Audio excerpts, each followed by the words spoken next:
Banyak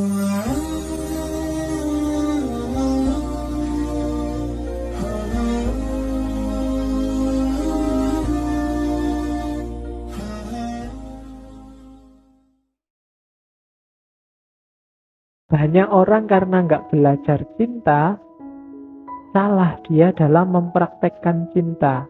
Hasil cermatannya Fromm, orang modern itu terbagi 4 tipe, yang semuanya nggak bagus dalam implementasi cintanya.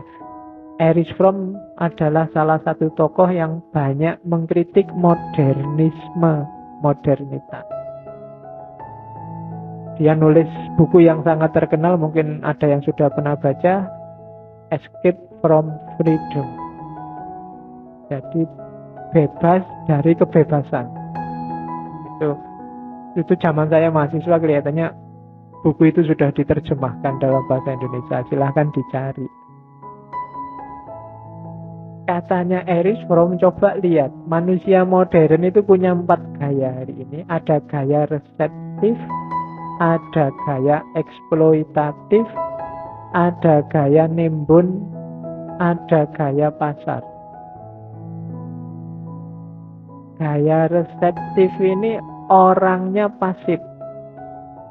Dia hanya fokus kalau urusan cinta pada objek cintanya, kayak tadi dijelaskan. Dia hanya fokus pada apa yang layak aku cintai. Dia tidak melihat keluar dirinya. Pokoknya fokusnya dia begitu keluar, lihat mana ya yang tak cintai, mana ya yang pantas tak sukai, masjid mana ya yang enak untuk aku sukai, takmir mana yang bagus untuk aku dekat. Selalu ke orang lain, biar dia reseptif, dia pinginnya dicintai, maka dia milih-milih siapa yang layak untuk dicintai, untuk dia serap. Reseptif itu kan menyerap. Makanya kalau orang nikah itu istilahnya resepsi. Nah itu ada yang diserap, itu amplopmu. Ya kalau kamu nggak bawa amplop nggak jadi resepsi, makanya resepsi. Jadi itu tipe pertama. Kalau kamu sibuk nyari apa yang layak dicintai kayak yang tadi, itu berarti kamu tipe reseptif. Kamu nggak mikir memperbaiki diri. Jadi kamu merasa bahwa kamu sudah bisa lah kalau cuma mencintai aja. Kamu merasa begitu sehingga yang kamu pentingkan objeknya. Nah, ada yang lebih ekstrim dari reseptif, apa? Eksploitatif. Kalau reseptif itu biasanya pasif. Kamu yang layak aku cintai ya sudah. Tapi kalau eksploitatif ini selangkah lebih ekstrim. Apa istilah selangkah lebih ekstrim itu? Jadi selangkah lebih jauh daripada menyerap, nyari yang dicintai, apa? Memanfaatkan, mengeksploitasi yang dicintai untuk kepentinganmu sendiri. Kamu tidak peduli situasi yang dicintai kayak apa, yang penting kebutuhanmu terpenuhi. Kamu nggak peduli yang kamu cintai sedang ada ujian, sedang garap tesis, yang penting kebutuhanmu terpenuhi. Kebutuhan seneng-seneng, kebutuhan apel, kebutuhan. Nah, itu namanya tipe eksploitatif. Mumpung sekarang sedang garap tesis, carilah pacar yang pinter nulis, metodologinya bagus, dekat sama dosennya, aman. Kamu tidak usah capek-capek mikir, pacarmu suruh garap. Itu eksploitatif namanya. Kamu nyari yang bisa kamu manfaatkan. Logikanya untung rugi. Nah, ini tipe eksploitatif. Yang dicintai nggak dapat untung apa-apa. Kamu yang mencintai nyari sebanyak mungkin. Itu tipe kedua. Ada tipe ketiga. Istilahnya Erich Fromm, tipe penimbun. Tipe penimbun ini, iya dia jatuh cinta, cuma cinta bagi dia modelnya kepemilikan. Aku punya cinta, aku punya pacar. Tipe penimbun ini biasanya modelnya ku. Tipe ini tipe penakut. Dia takut kehilangan apa yang sudah dia miliki. Maka dia mempertahankan status quo. Tidak boleh ada yang berkembang. Harus kayak hari ini terus. Harus begini terus. Itu tipe penimbun. Maka kalau putus, itu dia trauma luar biasa. Bisa stres, bisa pening. Kenanganmu pokoknya tidak akan hilang dari diriku. Itu ini tipe penimbun. Tidak bisa move on. Begitu putus. Itu tipe ketiga. Jadi logikanya cinta itu kayak barang yang kamu miliki. Kehilangan sesuatu itu kan tidak enak dan merugikan. Maka dijaga mati-matian, jangan sampai ini hilang. Bahkan berubah pun kadang-kadang jangan. Aku mencintaimu selamanya. Tidak akan berubah. Cintaku tak akan berubah. Itu dikritik habis-habisan oleh Islam. Tidak boleh cinta kok tidak berubah. Cinta harus berubah juga, lebih baik dan lebih baik. Kalau nggak berubah kayak gini terus, tidak ada manfaatnya. Harus semakin baik, levelnya semakin tinggi. Kalau tidak begitu, kita tipe penimbun. Ya cirinya tadi, begitu tidak nyambung, begitu putus, wah dunia runtuh sudah baginya. Kayak kehilangan apa? Nah, itu tipe penimbun. Susah move on. Oke, begitu putus nanti wah stresnya luar biasa, nulis buku, nulis puisi. Wah. Ya. Itu berarti tidak bisa move on. Kamu sedang menimbun kenangan. Wah, ngapain kamu timbun wong dia sudah miliknya orang? Cari yang lain. Oke, wong yang lain masih banyak. Ya. Jangan jadi petani. Kemarin ada istilah petani, pemuda takut nikah. Ya. Oke, jadi jangan orientasi menimbun. Yang terakhir paling banyak itu orientasi pasar. Cinta diperlakukan kayak dagang.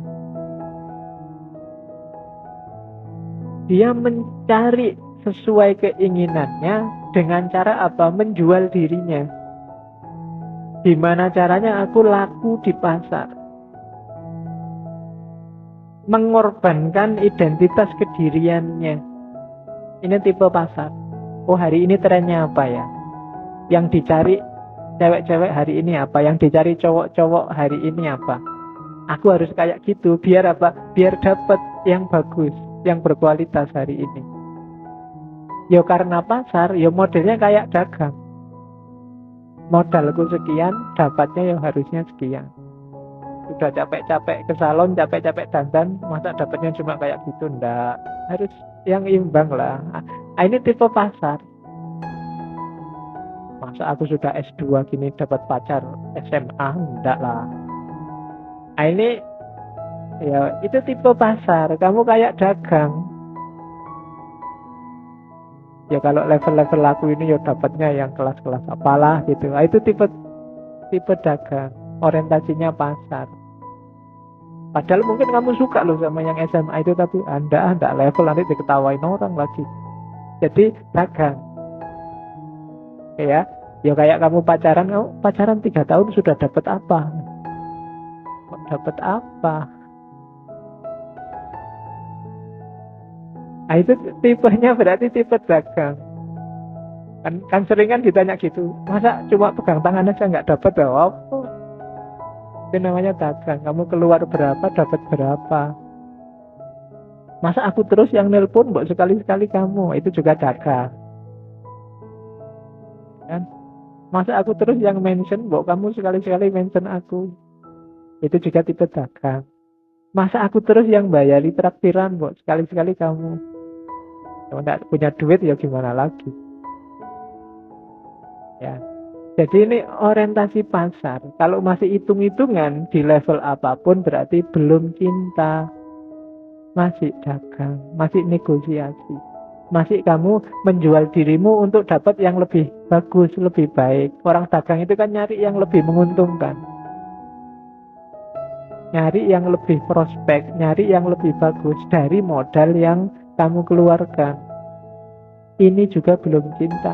Cuma manusia modern banyak yang kayak gini. Jadi ada tipe reseptif, ada tipe eksploitatif, ada tipe penimbun, ada tipe pasar. Nah, dirimu tipe yang mana silahkan dilihat. Kalau kamu merasa ada di salah satu dari 4 itu, ayo belajar lagi seni mencintai yang benar. Nah, itu dari situ nanti Aristotle nulis The Art of Loving. Awas, keliru. Begitu kamu salah orientasi, salah gaya mencintai, cinta yang semula luar biasa tadi, yang sangat mulia dan agung tadi, akan berbalik 180 derajat jadi sumber kesusahanmu. Jadi sumber kesumpekanmu. Kalau kamu punya pacar kok isinya sumpek terus, gegeran terus, pasti ada yang salah di antara kalian. Coba dicek lagi. Setiap hari kalau jauh, I miss you, begitu ketemu kok gegeran. Itu ada yang salah pasti. Pasti ada hitung-hitungan atau ada resepsi di situ, ada eksploitasi, ada timbun-menimbun di situ. Cinta harusnya memberdayakan, bikin orang senang, karena dia ada di level tertinggi karakter akhlak manusia. Itu orientasi ini. Jadi penyakitnya manusia modern. Terus, nah, jadi cintanya harus matang. Fokusnya bukan pada yang dicintai, tapi kita yang mencintai. Terus, nah, ini yang orang sering salah paham.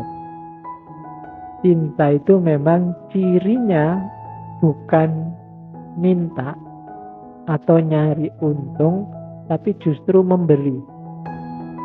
Memberi tidak dalam arti berkorban. Hanya orang salah paham. Itu nanti Erich Fromm perhatikan banyak definisi memberi. Secara umum memberi itu lawannya menerima. Menganugerahkan sesuatu, mengorbankan sesuatu. Lawannya menerima, memeras, menimbun, itu kan tidak memberi. Meminta, memaksa. Itu definisi umum. Yang memberi yang memang menganugerahkan sesuatu. Yang semula kamu miliki, kamu kasihkan. Itu kan memberi. Kalau dalam dagang, memberi itu ada orientasinya. Orientasinya apa? Dapat yang lebih banyak. Harus ada imbangannya menerima. Jangan mau memberi saja, harus ada menerimanya. Ini orang dagang. Kalau kamu memberi tapi tidak menerima apa-apa, berarti kamu ketipu. Dagang kan begitu. Sudah kuberikan segalanya, tapi apa yang kau berikan padaku? Itu berarti sedang dagang. Dia minta, ya aku modalku sekian keluar, harusnya aku untung sekian dong. Kok malah begitu? Selama ini kurang apa aku padamu, kok kamu malah kawin sama orang lain? Nah, itu kan keluhan orang yang dagang. Jadi orang yang sedang nyari untung. Ada lagi katanya Erich Fromm, kelompok non-produktif. Kelompok non-produktif itu memberi itu dianggapnya pemiskinan. Semakin banyak memberi, hati-hati, kamu akan semakin melarat. Semakin sering melaktir, semakin cepat kamu bokek.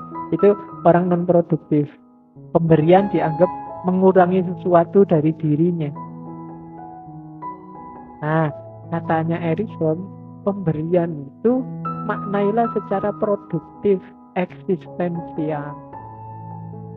Jangan dilihat berkurangnya sesuatu dari dirimu saat memberi.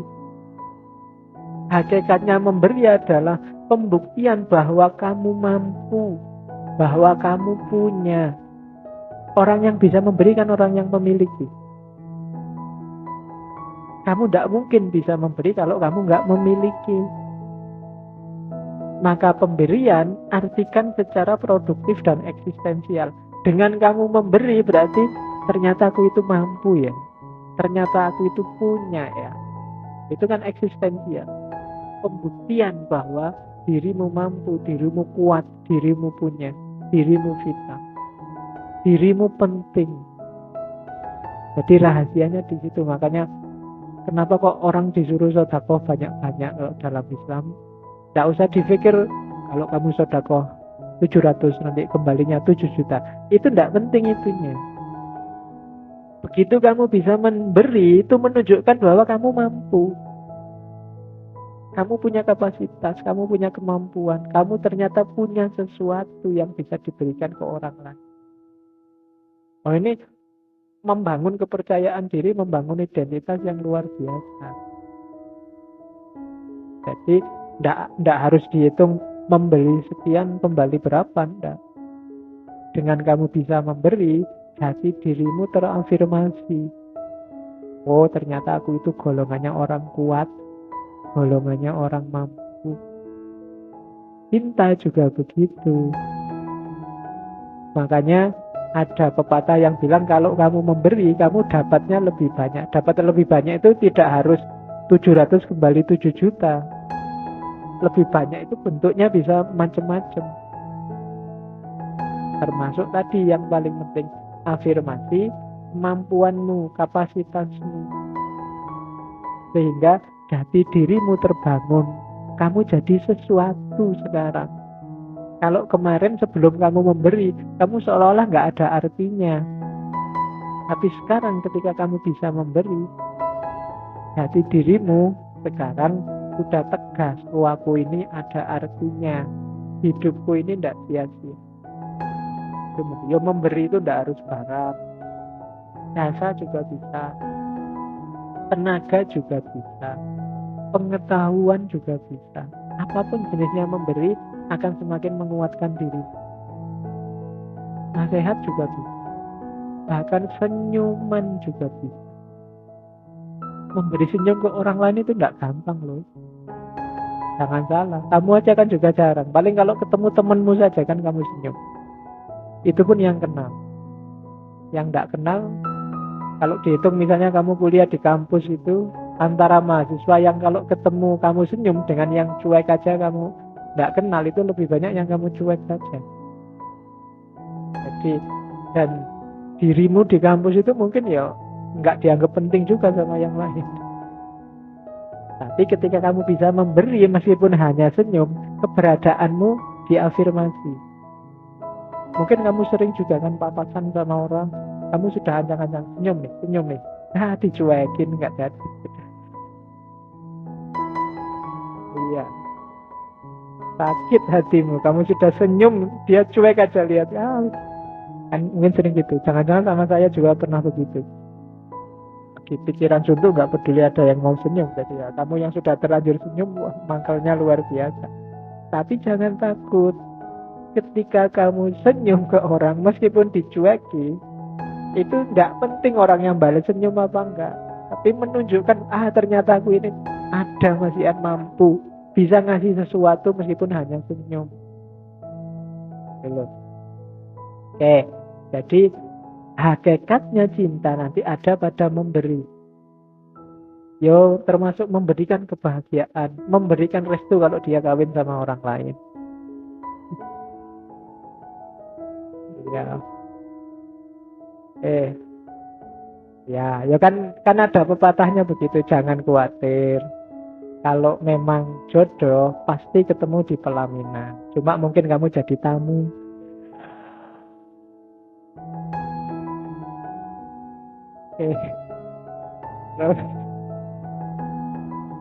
Yo ketemu di pelaminan, cuma kamu jadi tamunya. Terus,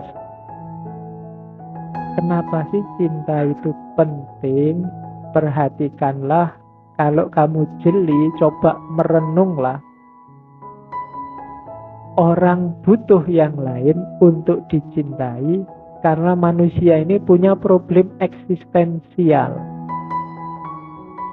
Jadi problem keberadaan kita di dunia. Banyak problemnya itu. Erich Fromm di Art of Loving itu banyak menyebut antara lain, coba ya, kita itu lahir tanpa menghendaki dan nanti mati padahal kita tidak ingin, tidak menghendaki. Itu kan problem eksistensial.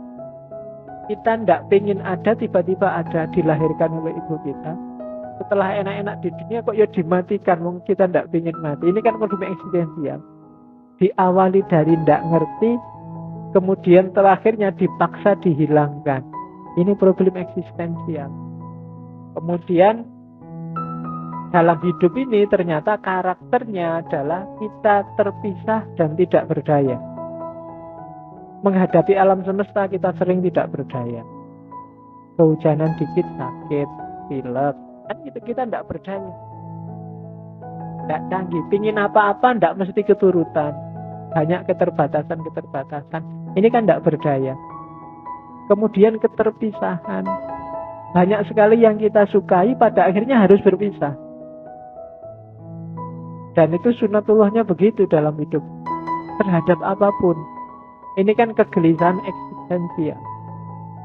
Meskipun kamu sudah mati-matian bilang, pokoknya sepanjang hayat kita selalu bersama. Tidak bisa, pada saatnya tetap berpisah. Tidak mungkin bareng terus. Nah, ini kan gelisah akhirnya. Kenapa kok gelisah? Karena perpisahan itu menyakitkan. Ya nama lain perpisahan kan akhirnya kita sendiri. Sendirian itu kan menakutkan. Itu yang bikin Adam minta ditemani Hawa. Padahal itu di surga loh. Di surga itu kan kamu bisa minta apa aja sak kapoe. Seneng-seneng, tapi dia tetap minta Hawa. Kenapa? Kesendirian itu menyakitkan.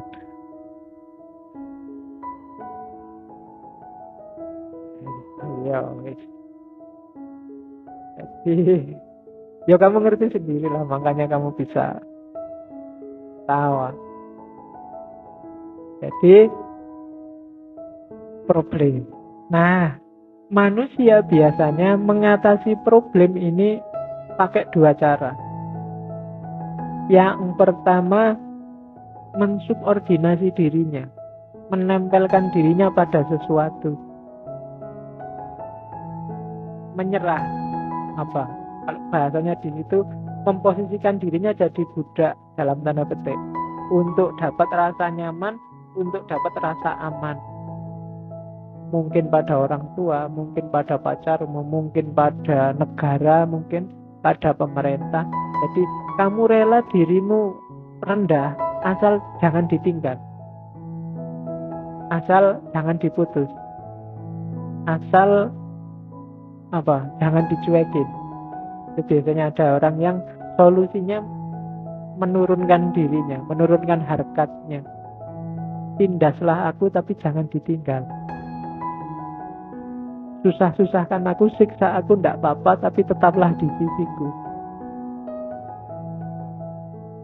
Kan banyak yang kayak gitu. Aku sat-sat koyong duwe pacar wae. Oke. Jadi solusi pertama itu biasanya saking takutnya kamu sendirian, saking takutnya kamu tidak punya teman, saking takutnya kamu berpisah, maka kamu jatuhkan dirimu, hargamu, nilai kemanusiaan.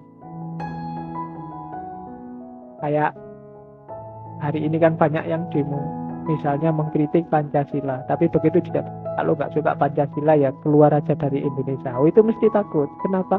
Perpisahan itu menyakitkan. Harus mulai lagi nyari teman baru lagi, mungkin di luar negeri itu kan sumpek juga. Wong sudah nyaman banyak teman di sini. Ini hubungannya sama problem eksistensial. Makanya kan itu skala Indonesia. Kalau skala bumi kan ada ajaran sufi itu.